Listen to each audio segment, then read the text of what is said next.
nhớ trong tộc cái gì số đấy này trong cái nó can tu số đấy tao bỏ được nào thì là cái trong cũng như tôi một thấy họ không một lần tận tết tụ niệm này thiết tết tụ niệm bò sinh pha nhất tóm tại lấy lúc xá thầu khi đi tàu chư phì tóm tại là tỉnh xi măng cay tỉnh Lào Cai nhá là nó cú cái giỏi nhỉ nó tóm tại ở bên thắt chợ có á nhất trong nước xích là Việt Nam nó cũng tôi khó có mong được tụ niệm bọn nó để nên cho cháu là của một cái thế nào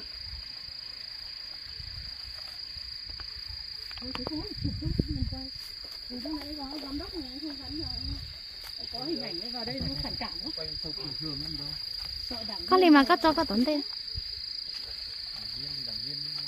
mình không phải đảng viên chắc bí thư chi bộ này kia thầy là đảng viên này trưởng ban công tác mặt trận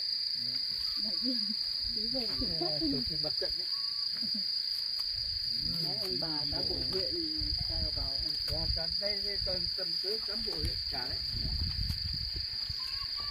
cái này là giám đốc ngân hàng đấy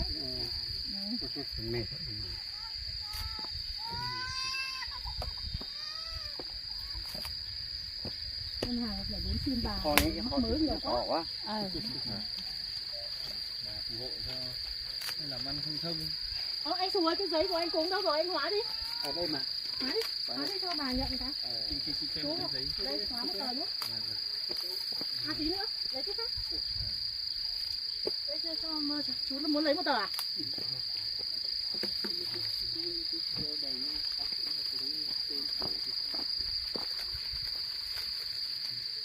Cái kêu quan trọng đấy, cái đầu đấy. Lấy thì chưa lấy đi. Hôm nọ tôi đã viết thành bài tôi gửi cho chú thì còn lo gì nữa. Mờ à? Thế hôm nào chị cho một cái tờ chị photo rồi. Chị photo à? Chị photo thôi cái này. Bảo mọi người đừng vứt cái tiền vào lên kia nữa. Cúng xong thì mới ta phải hóa đi thì mới nhận được. Chứ để trần như này không nhận được đâu. Hóa đi để hóa. Cái tờ này đi em phải gửi Zalo cho. Em phát gửi Zalo mẫu cho. Tốt nhất là cứ hóa mấy cái đấy đi cho nó chị cứ hóa hết thì em gửi Zalo mẫu cho. Lên đây chị kêu cho. Đấy. Tuy nhiên là chị muốn giữ lại một tờ với mỗi lần đi lại phải ấy. Rồi. Thế chị giữ lại để mỗi lần chị lên thì chị kêu cho em thôi. Rồi. Em chị không làm gì đâu mà sợ. Gì em gửi bản mềm cho mà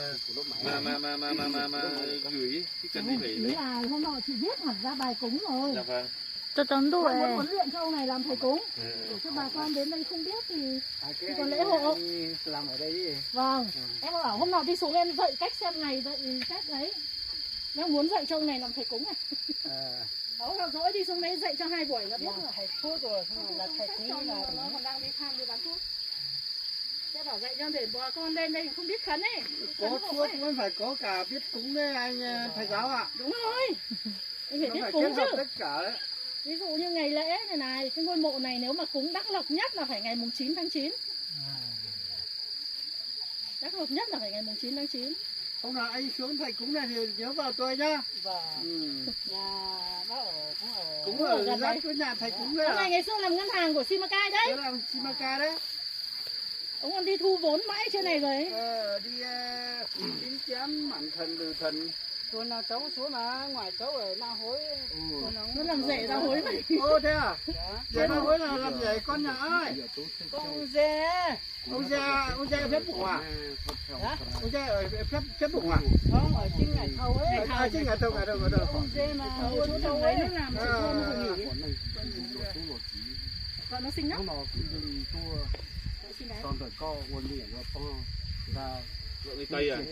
Mốc là có ông dê là một công phá phải co cứ phá những thân ra để của tu đó khác là một nguồn nâng cỏ xử lý lúa còn nó cũng mua ít cho nhiều thiệt can đời thó thò co thò đó quay kênh này của thó phải co co phát chê một đứa tốt thành trông kênh có mua kênh đúng không? Nhà mình có làm cái kênh gì không?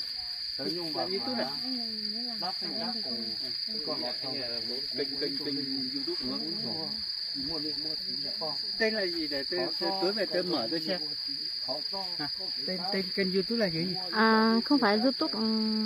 Cái này mạng YouTube YouTube là nó cái gì? YouTube là YouTube mà. YouTube ấy. Tức là YouTube được. Tên là gì? Tí nữa. Chung quên. Ulumpe Nulumpe cái chụp báo đấy. Tí nữa tối tôi về mở là có ngay.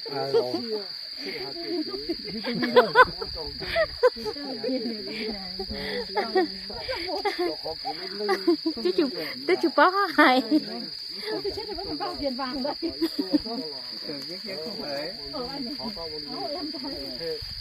Họ có ý họ có một chùa, họ là một chùa của tỉnh nên gọi nó đi không phải lúc sẽ đi có một chùa của tỉnh Ông già này ông còn biết nên gọi nó hay chơi chỉ mua món mà chỉ mua cái phá trong giờ Cái của thằng Hải Sapa TV với lại thằng Nguyễn Tất Thắng này. cậu qua tao nó tao Hải Sapa rất là không biết nhưng mà Hải biết là Thằng ấy nó chưa biết cái này rồi nó biết rồi, biết không phải là chưa biết rồi ngay. chắc là thằng Quê rồi. vào đây đi Quảng Nam đó. Hải kia là có một ông bố ở đây mà. Hải Sapa TV á. con là thể đó con là thể còn chỉ cái nó Chắc là bố gì thôi chứ không Đấy, cái nhu cái gì thế ấy? là thể còn ta nuôi nuôi thôi.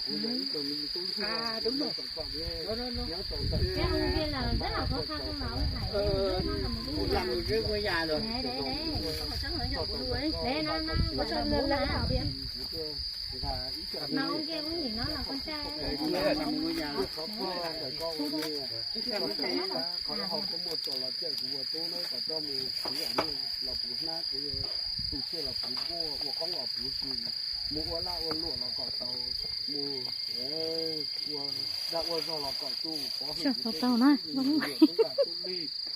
mua khứ cọ tàu nó tàu hầu đó mua tàu cá là đá ra cá tàu chỉ là nơi dạ chế và mù đá lò hú của cọ tàu nó tàu hầu thì cũng mới lo lùi khá đôi đi khó cho câu này có thể là ta đó ta được nhiều tú thì đi cho cái to thì cho tao mới được tí mà nó đừng gặp bỏ đốt tới gặp câu khó câu nhiều ít họ có một của lọt ta nhiều tú đấy mà cũng cho đi cũng chỉ mới nhiều cái giá trị tàu co cũng sẽ khó to hơn cái đi cái cho sân tay thế cái có đối ra khẩu tính khẩu cho tàu câu này cho mù chỉ có tính khẩu cho mù cái to cho mù rồi của ta cuộn chùa cho mù rồi nó giữa hậu thọ có ý hậu có một chùa lòng ta của tú có cú dòng lịch sử rồi tú rồi chỉ cho chỉ dòng xử lý nó cậu ở luôn thì có cá một chỉ cho cái tàu kia tàu kia một tàu toàn tàu sẽ có dòng lý luật tê có tàu tú tàu khí dòng luật tê một tàu kia giờ kia thì tú giờ tú một con giờ lòng có cú mua chỉ để mua mót chỉ để mua cái một trò cái này trên tài chỉ cho đá xây đá cổ có một trò có ta một chỉ ít của là có nghe có mỗi học có một trò là các chỉ nó to được có nhiều cái nó mò có lớn mua ít chậm như cái tài chỗ có nghe của to có giấy thì tờ phi được tức là được luôn Uống cái này. Anh uống vào hút cái này. Nó con lông nó tốt thì làm còn thì thăm mò thế còn thì thăm mò thì bây giờ thì ngọt là đủ hoặc có là có là lần còn hồ có là chú người của cái nước đâu phải thì mình có phát hay thì chờ yếu rồi kia tàu lúa hay kia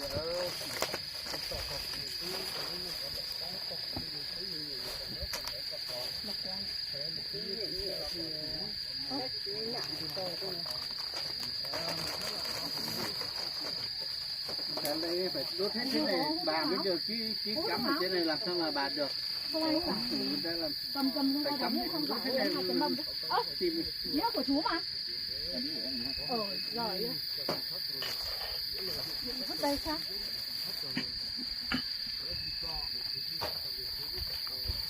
Làm lon nước nữa, rượu này. Không lấy à?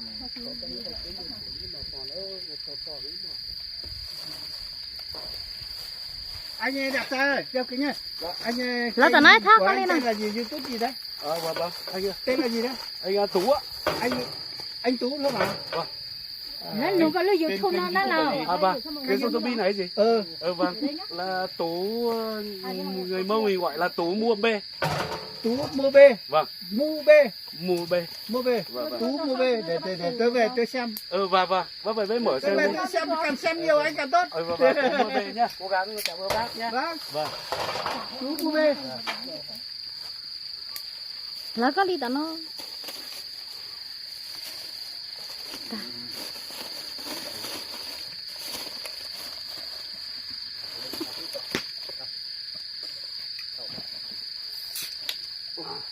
Anh mở kiểu gì mà ghê gớm. Nó như là bia ấy. Bố tôi thoát cho con đấy họ cũng một chuột nó cũng mua thì họ chẳng như chia sẻ cho họ thì tôi thoát cái không mua thì tôi mua thì có hử cú. Anh thích là Trong họ tôi đấy nó phải đồng mua thì mua thì cho rồi thì cái mốc nó cái gì nữa cái cũng là thú nó cũng mua thì có chẳng biết kia mấy chuyện đã gặp nhau ở đây là không cứ là không Các anh chị nhưng mà các anh chị cũng càng nhiều may mắn nhá. ai hôm nay đi cầu là cũng cầu Tú mua bê. Nó ra rồi nhỉ. anh có điện thoại mở ra lấy kênh luôn đi có gì. Tí nữa.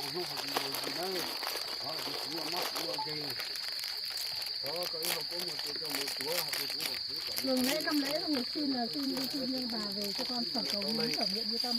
Xin tạ đấy bà xin bà sở cầu muốn sở nguyện như tâm. Chắc là chưa ta chỉ có ô kìa. Sở cầu Có như thì ý sở cũng nguyện như nhận tâm. là tôi nhận được đấy. Đấy có hạt chuyến được của thế mà. Người ta có hai chàng này có ô trà lắm mà. Có hạt từ bắp thế này. Ta cũng mà học có đâu. Đấy có học của thế. Hả của quá.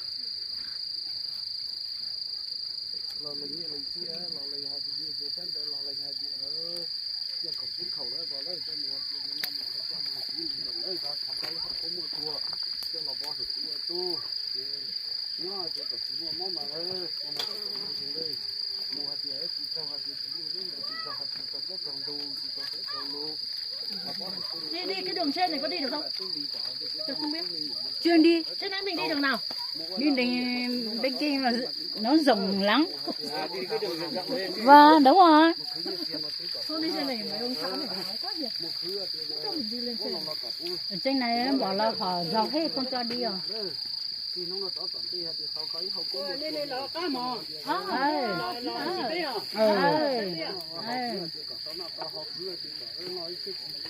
Ta sống chiều mà chiều con đó một trong đó nữa cái phở của thằng cái hậu có một chỗ đấy mọc ở trong thằng con nữa là ta tiêu cho mình có hửa tiền cũng cả tao nó tao cả tôi trong đi luôn rồi trong đi lừa tới lột chỉ đấy màu của chỉ một một chỉ để cái thỏ đấy mà có Nó cho nó đâu.